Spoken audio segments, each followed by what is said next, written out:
আলহামদুলিল্লাহি রাব্বিল আলামিন والصلاة والسلام على سيد المرسلين وعلى آله وأصحابه أجمعين বাংলাদেশ খেলাফত মজলিস হালুয়াঘাট শাখা কর্তৃক আয়োজিত আজকের এই জনসমাবেশে উপস্থিত সংগ্রামী সভাপতি হালুয়াঘাটের মাননীয় মানুষের জননন্দিত নেতা বাংলাদেশ খেলাফত মজলিস সমন্বিত ত্রয়োদশ জাতীয় সংসদ নির্বাচনের সুযোগ্য প্রার্থী মাওলানা তাজুল ইসলাম খান উপস্থিত বাংলাদেশ খেলাফত মজলিসের কেন্দ্রীয় সিনিয়র নায়েবে আমির কেন্দ্রীয় যুগ্ম মহাসচিব সহ অন্যান্য কেন্দ্রীয় নেতৃবৃন্দ জেলা ইসলামীয় দায়িত্বশীল সর্বস্তরের সংগঠনের নেতা কর্মী ও হালুয়াঘাটবাসী, আমি সর্বপ্রথম আপনাদেরকে ধন্যবাদ জানাচ্ছি।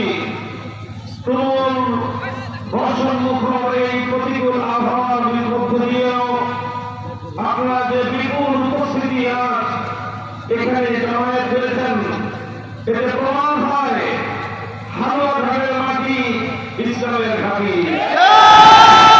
হালুয়াঘাটের মাটি মাওলানা তাজুল ইসলামের ঘাঁটি। হালুয়াঘাটের মাটি বাংলাদেশ খেলাফত মজলিসের ঘাঁটি।